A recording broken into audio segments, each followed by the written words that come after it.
कहीं ना कहीं कुछ कोऑर्डिनेशन की कमी थी, कहीं ना कहीं कुछ गलत हो रहा था। अभी तक ये हो रहा था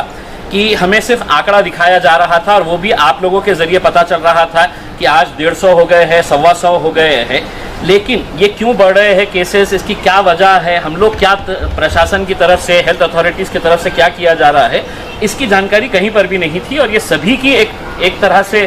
ये मानना था कि अगर सबको कॉन्फिडेंस में लेकर तो लोक प्रतिनिधि अपने स्तर के ऊपर भी, अपने लेवल के ऊपर कोशिश कर सकते हैं कि अगर हमें ये बताया गया कि ये करना है करके, जैसा अभी डॉक्टर साहब ने बताया है कि एक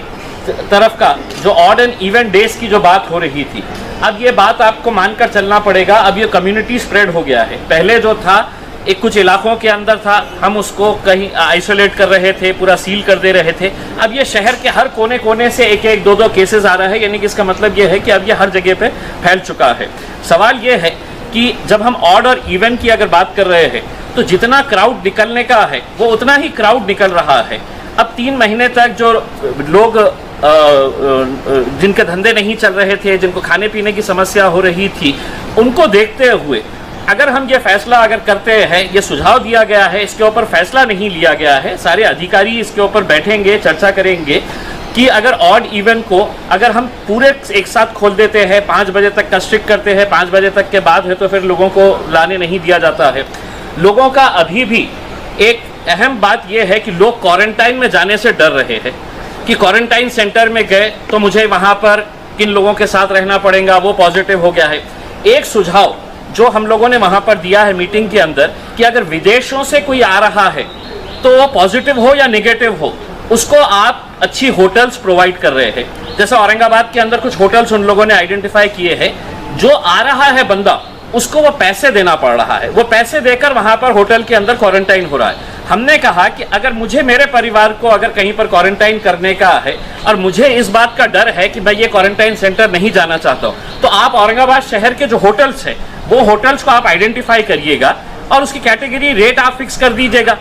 अगर मुझे चाहिए तो मैं उस होटल के अंदर जाके हम रह सकते हैं, जिसको पेमेंट देकर रहने का है। तो लोगों का जो डर है कि मुझे क्वारंटाइन सेंटर जाने पे कुछ प्रॉब्लम हो जाएगा, अगर 2 स्टार 3 स्टार 4 स्टार होटल अगर आप ले लेते हैं, उसका रेट फिक्स कर लेते हैं, तो उसके अंदर लोगों को क्वारंटाइन जाने का डर नहीं रहेगा। दूसरा ये है कि प्राइवेट हॉस्पिटल्स की जो मनमानी जो चल रही थी, प्राइवेट हॉस्पिटल्स जो अपने तरीके से आप देखेंगे कि हमारे पास सबूत है,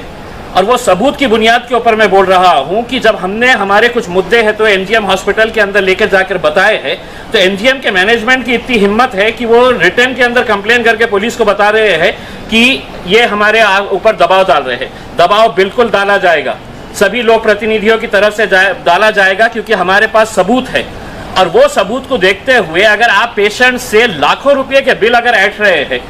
और अगर हम जाकर उसको आपको बता रहे हैं कि आप ये गलत कर रहे हैं और आप उसके ऊपर अगर दबाव देकर डाल रहे हैं, तो ये फैसला भी लिया गया है कि कल 11 बजे जितने भी कोविड के हॉस्पिटल्स है, वो कोविड के हॉस्पिटल्स, प्राइवेट हॉस्पिटल्स के डॉक्टर्स के साथ इसी जगह के ऊपर यहाँ पर मीटिंग रहेगी। और एक अच्छा निर्णय जो विभागीय आयुक्त साहब ने लिया है कि हर प्राइवेट हॉस्पिटल के सामने अब वहाँ पर एक एक ऑफिसर को डेप्यूट किया जाएगा, जो पेशेंट्स के जो प्रॉब्लम्स है, अगर बिलिंग का प्रॉब्लम है या उसको एडमिशन नहीं दिया जा रहा है, ये सभी को मालूम है कि किसी का लग्गा जाता है, किसी का फ़ोन जाता है तो हाँ बेड अवेलेबल है, वरना कोई बगैर उसके जा रहा है तो बेड अवेलेबल नहीं है। तो बेड की अवेलेबिलिटी है नहीं है, ये वहाँ पर हर प्राइवेट हॉस्पिटल बोर्ड के ऊपर डिस्प्ले करेगा। जो रेट रहेगा वो प्राइवेट हॉस्पिटल डिस्प्ले करेगा कि ये रेट के हिसाब से है। और वहाँ पर एक एक अधिकारी को नियुक्त करने का फैसला लिया गया है कि अगर किसी पेशेंट को ये पता चल रहा है कि मेरा तो इलाज कुछ हुआ नहीं है लेकिन 4 लाख रुपये का बिल, जैसा संजय सिरसाट साहब ने खुद बताया है,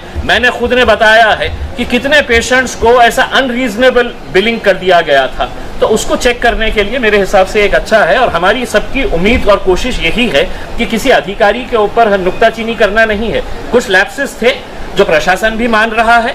और ये भी मान रहा है कि अगर ये पहले अगर हो जाता था तो मेरे हिसाब से कुछ ना कुछ और बेहतर हो सकता था, लेकिन देर आए दुरुस्त आए। अभी भी जो हुआ है हम समझते हैं कि हम सब मिलेंगे अगर, तो मेरे हिसाब से देखिए हर जगह की अगर ये है कि नासिक ने अगर कुछ किया है, आप नासिक का उदाहरण दे रहे हैं, लेकिन एक बात ये भी है कि मालेगांव के अंदर कल जब हमने एसपी से वहाँ पे बात की है तो मालेगांव के अंदर सिर्फ 83 केसेस अभी है, सिर्फ 83 केसेस है, जो महाराष्ट्र के अंदर सबसे बड़ा हॉटस्पॉट था। तो तो वहां पर ऐसा क्या हुआ है कि जो वहां पर इतने अच्छे तरीके से कंटेन कर लिए है, हमारे में क्या गलती हुई है, वो सब हम डिस्कस कर रहे हैं। इसका मतलब ये नहीं है कि मतलब हम लोगों ने बात कर ली है तो अब सब समस्या हल हो गई। आकडा नियंत्रित करण्यासाठी काय डिस्कशन जो हुआ है उसमें एक ये है कि अगर आप किसी को स्वैब टेस्ट करने के लिए लेके जा रहे हैं, 7-7, 8-8 घंटे उनको रुकना पड़ रहा है, तो ये जब शिकायतें आई है तो लोगों का जो डर है वो डर खत्म होना चाहिए कि मैं स्वैब सेंटर के ऊपर जा रहा हूं तो उसको